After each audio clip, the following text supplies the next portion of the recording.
Hello and welcome to episode number 3 of the Sustainability Podcast. We've got Gary from Secondmind with us today, and I'll let him introduce himself because you already know who I am. Very good. Thanks for having me. I'm Gary Brotman. I'm the CEO of Secondmind. Secondmind is a sustainability-centric or sustainability-focused startup in Cambridge, England. We've actually been in the business of artificial intelligence and machine learning for the past 6 years, dabbled in a number of markets, found ourselves in automotive with a very fine match with our technology and some challenges and complex problems at the core of automotive design and development, specifically in powertrain, where the complexity has become so great and the demands for sustainability and consumer demands and regulatory have made it very difficult for manufacturers to build and design cars that are clean and get them off the line fast enough. So our job is to help them speed that process up. Fine. So you did a really good job of introducing the business and an overarch, but in a little bit more of a granular way, Gary, can you give us what your company actually does? Yeah, that's fair. So we develop machine learning based solutions. Let's say it's a platform, a technology platform that today engineers in automotive that are focused on calibrating and optimizing the powertrain in the automobile. And it's everything from internal combustion, EV, or battery electric and hybrid, to help them optimize the calibration and the performance of these components in a way that they have not had to, in a way that they can't otherwise. The benefits that we deliver are time savings. The amount of data that you would need is significantly reduced, upwards of 80%. And you wind up saving a ton in terms of materials in the kind of the design process. So prototyping becomes more of a digital effort than a physical effort. So you're saving raw materials. We're seeing somewhere in the order of 40% reduction in raw materials for prototypes at this stage in development. Fantastic. And in layman's terms, because it is a sustainability focused podcast, how does that benefit the world?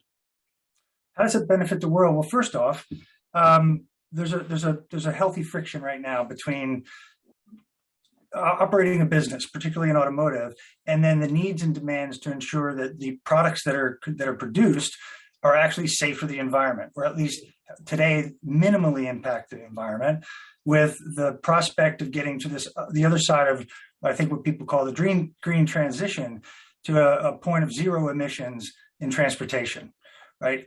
That's not an overnight process. It's not a short-term process, no matter how much we want it to be, because you have big industries, established processes, and the ability to pivot it did take some time. Our role in all of this is we recognize that it's a multi-decade process, and we see the future of zero emissions and fully green technology in automotive. But you also have to make sure that the process to get there is also optimized and as clean as possible. Because internal combustion engines are not going away anytime soon.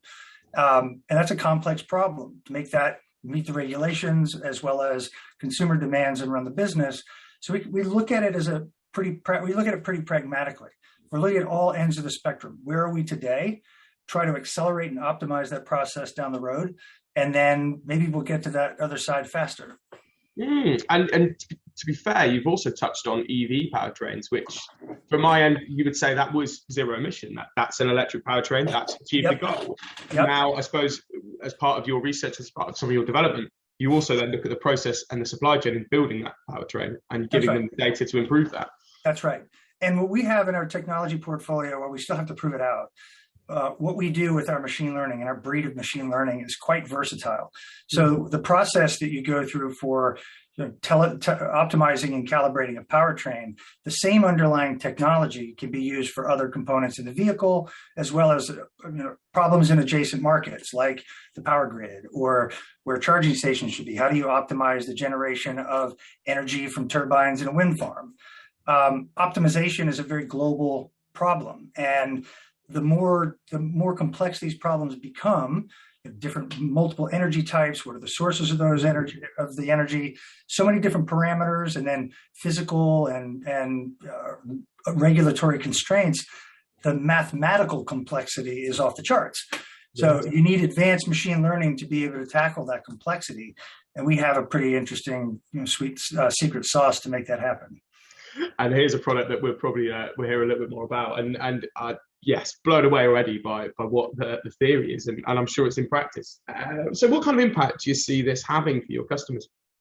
Yeah, I think there's a couple. So we have, and while I can't attribute anything to a specific customer, in our early stages with our kind of powertrain calibration solution, I think I mentioned before that there's this issue of data fitness in machine learning, and that is, if you're on the deep learning side of the equation, you need tons of data, like millions of data points, and you model a neural network to solve for a problem based on a ton of data.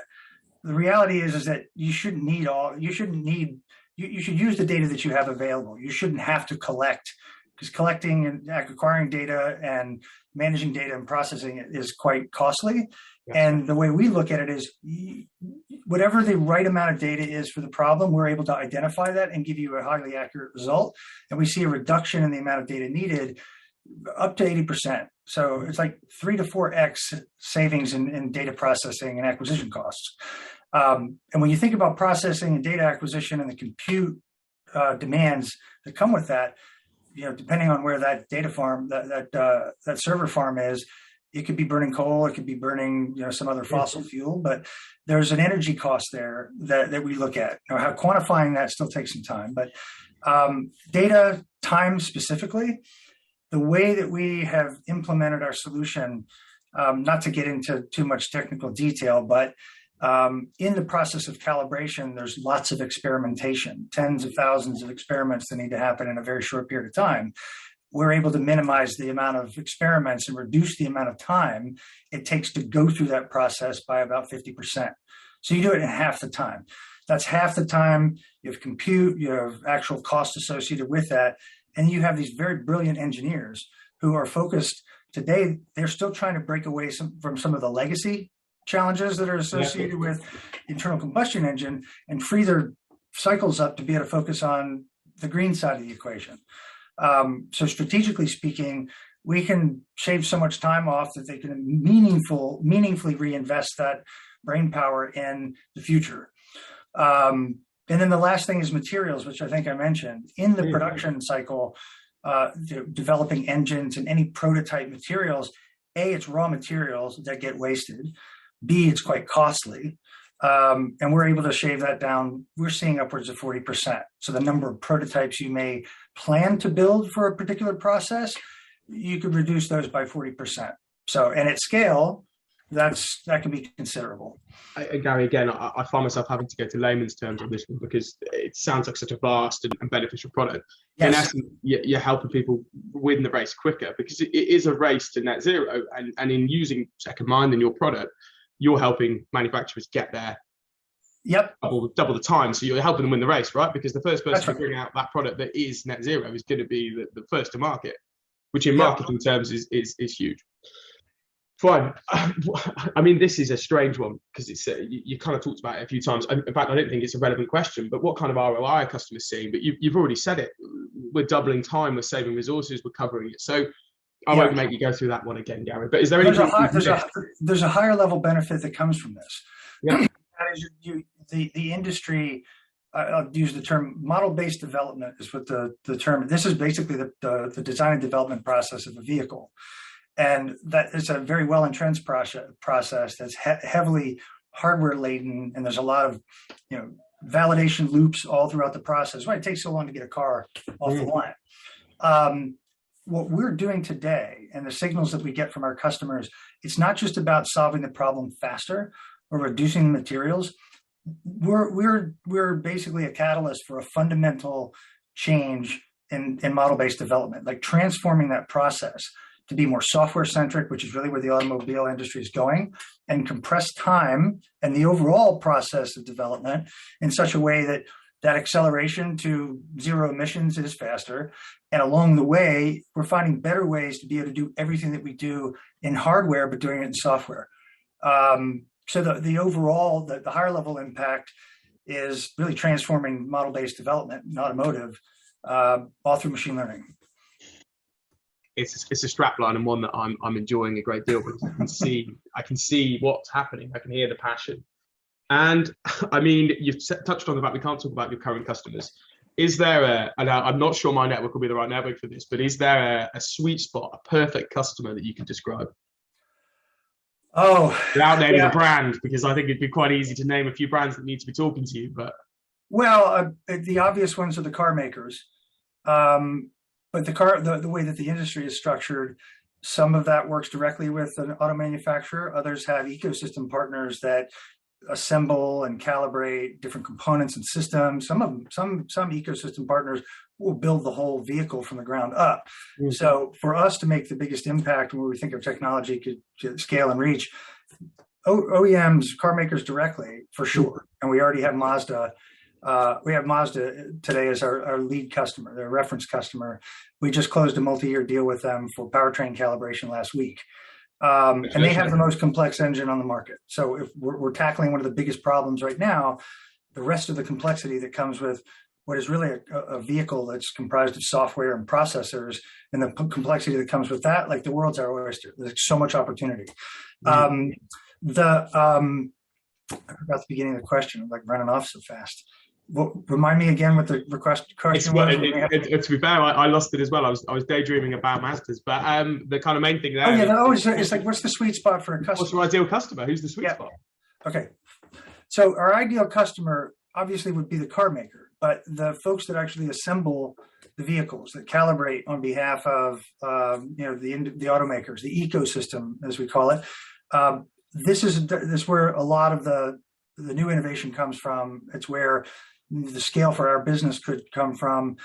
By and large, that segment of the automobile ecosystem has an opportunity to be leveled up from a technology standpoint. And that's where I think we're going to have the biggest impact. If we go to the ecosystem partners, the reach for our technology and the ability to impact the industry in a greater way comes from there. Brilliant. And I'm feeling it.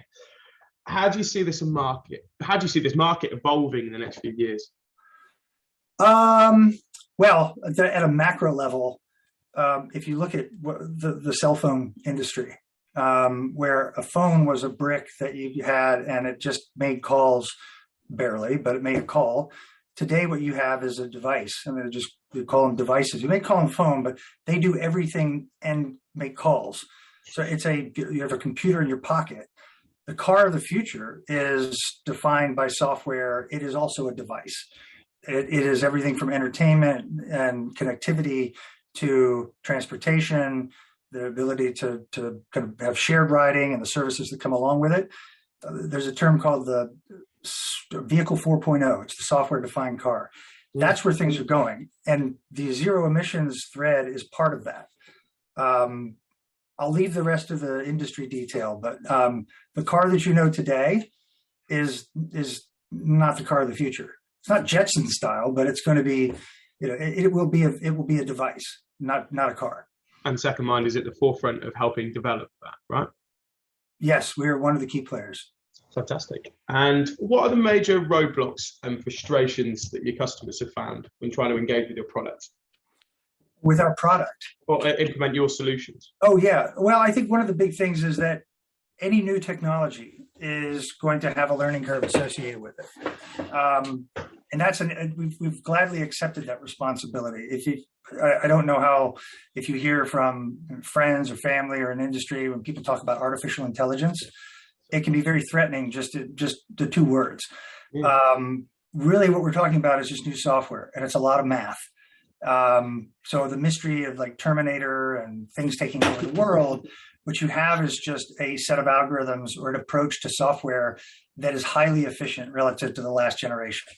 But even with the most savvy engineers, what we do still requires some education, and there's still some fear and concern when it's something that's brand new and you're used to doing something a certain way.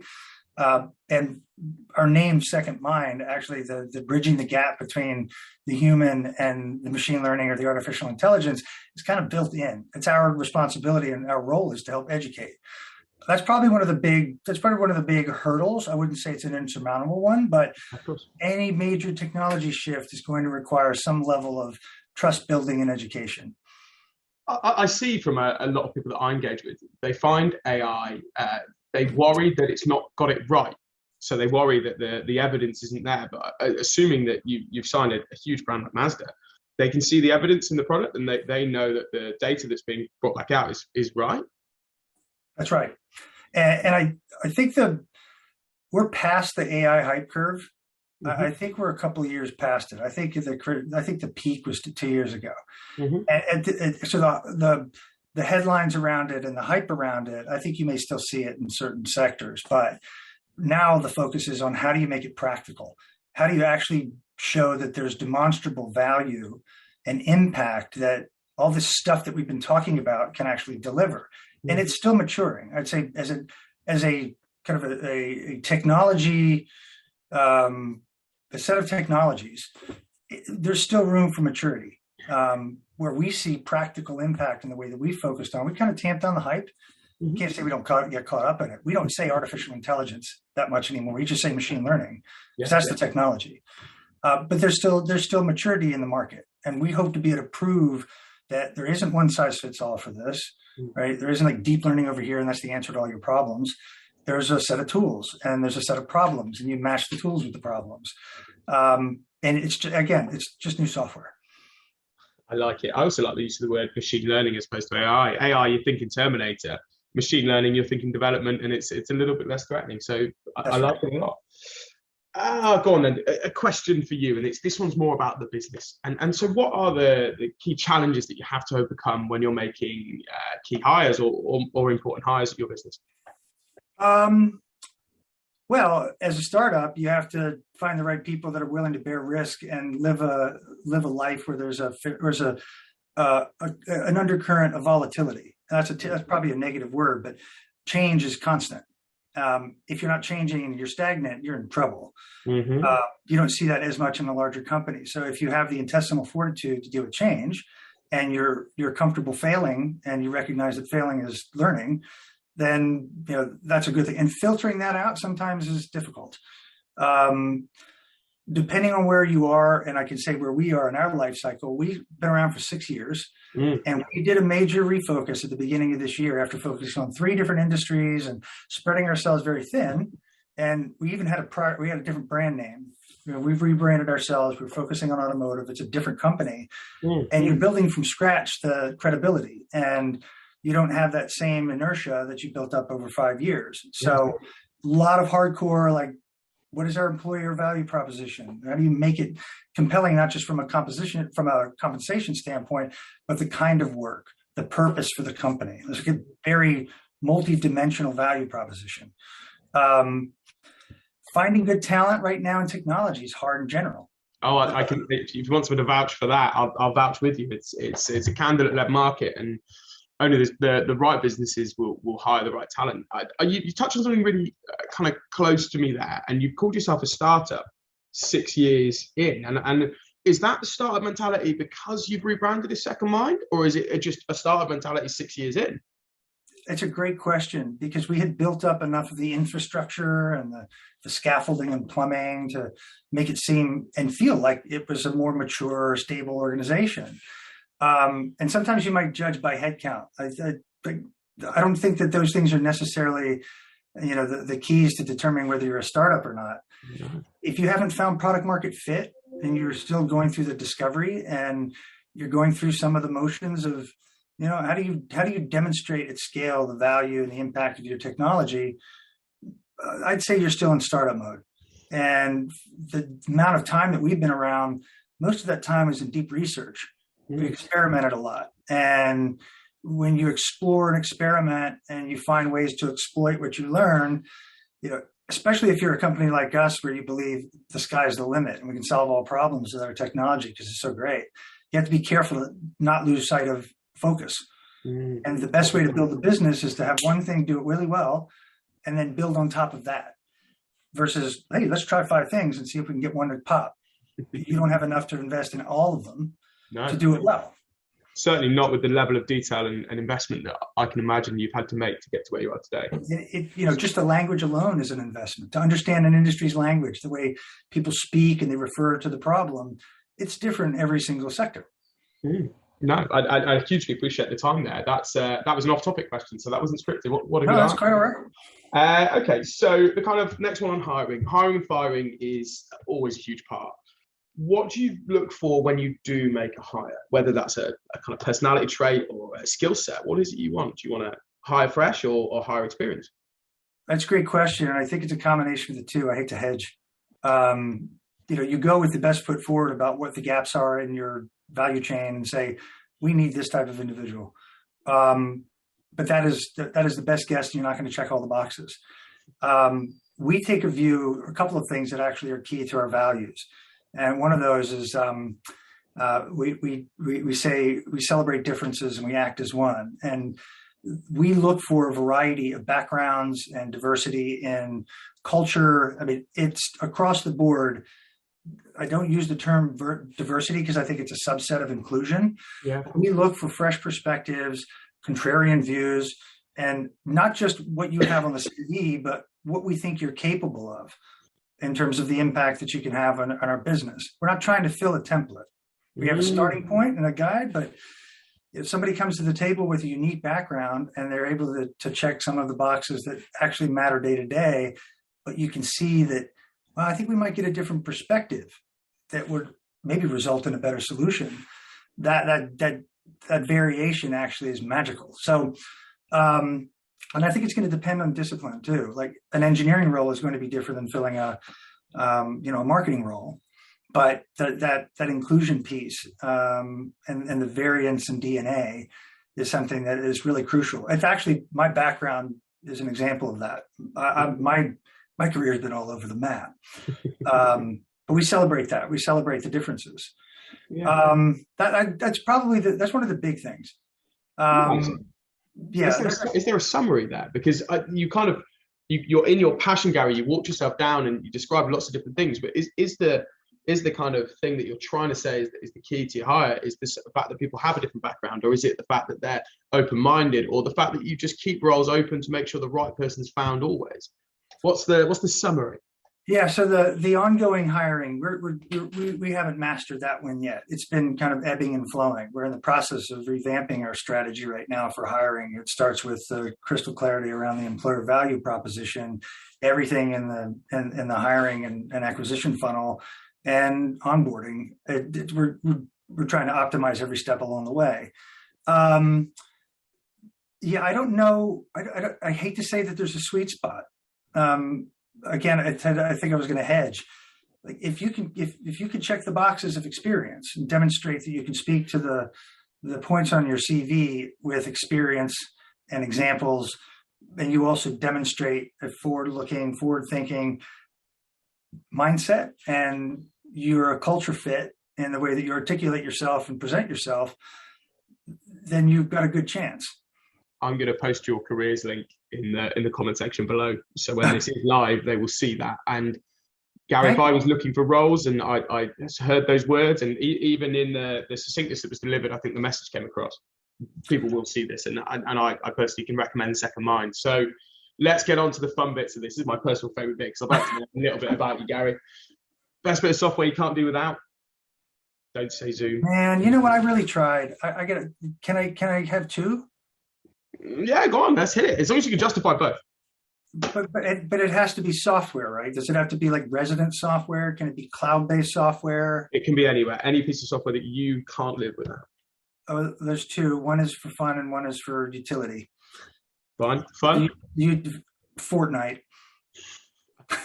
I don't personally play it, but I can absolutely sign off that I've seen it create a lot of joy. I'm pretty sure that I'm pretty high up in my demographic. If I get killed next week, I'll know. Yeah, there you go. And then Evernote. I think I use Evernote on a daily basis. It's my source of truth for anything and everything that is of interest. Brilliant.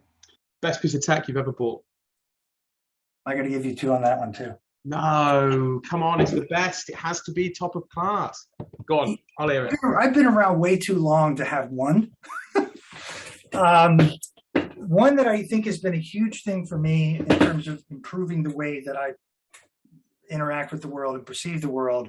There's a company that makes these earbuds. The company is called Nuheara, Nuheara, and they've got this very interesting IQ sound mapping technology that I used to be a club and rave DJ some decades ago, And I have some pretty damaged hearing from really bad sound systems in warehouses.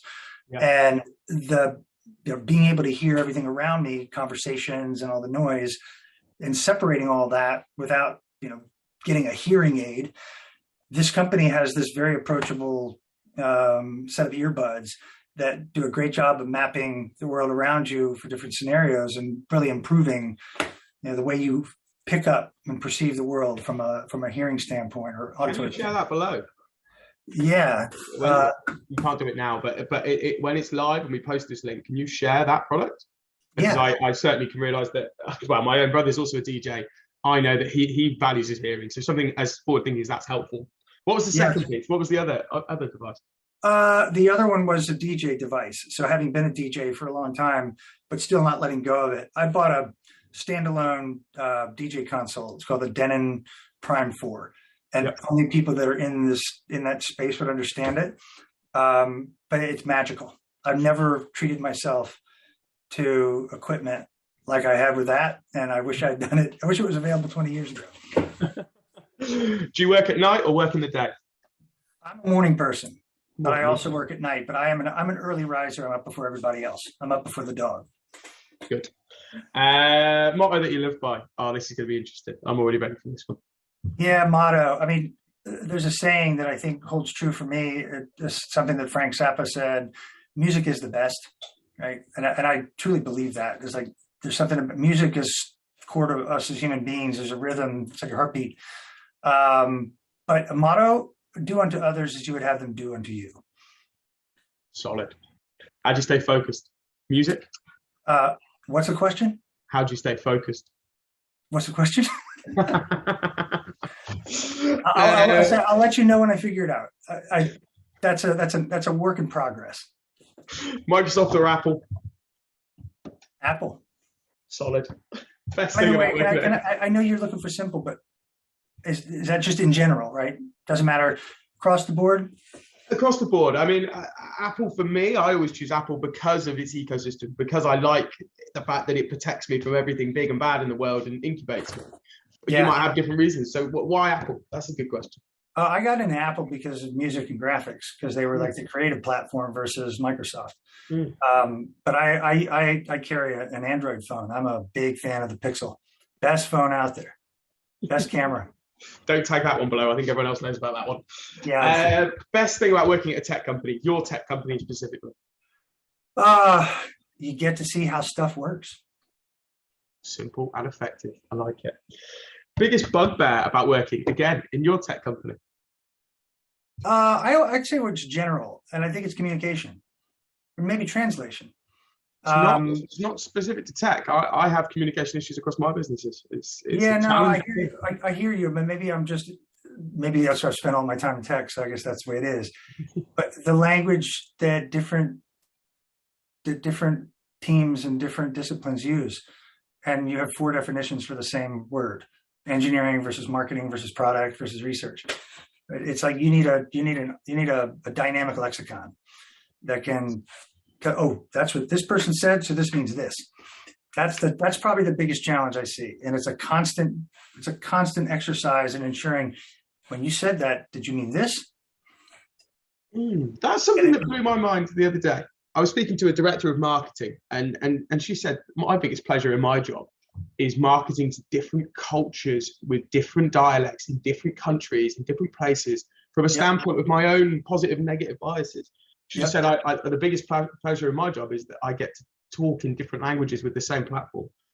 And that blew my mind. And it's similar to what you're saying now. It's the same word, but my God, did we all interpret it in a different way? Exactly. And that's why that value that I mentioned, the inclusion value, part of that, the principles that underlie that, we all take the time to try to understand the position and what the other side said, what the other person said. And it sometimes it takes a little time, but I think communication at the base level, that's probably something that permeates throughout. I like that, Gary. Thank you. And the final thing for me is what's on your bucket list? To play the old course at St. Andrews.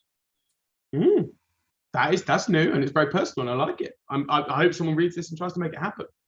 Well, the backstory for me was I moved here to Cambridge in October of 2019 after working for 9 years at Qualcomm in San Diego, California. Yeah. And my family were willing to go on the adventure. Little did we know 4 months after getting here that the pandemic would hit and we would not see the rest of the world as we expected. No.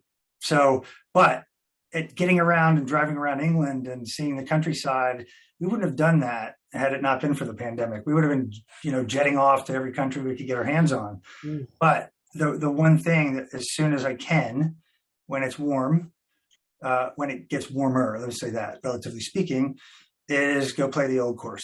I got a buddy here that befriended me when I moved to the UK.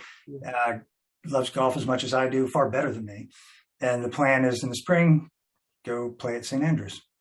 That's the closest bucket list item I have by definition. I like it. Gary, thank you so much for bringing yourself and the business to this podcast. It's going to be an exciting episode. We're going to post some links below the careers page. We're going to let people learn a little bit more about you. But from an overarching view, I feel like people will understand Secondmind after this. And I really appreciate you coming on. Thanks for the opportunity. I really enjoyed the chat. No worries.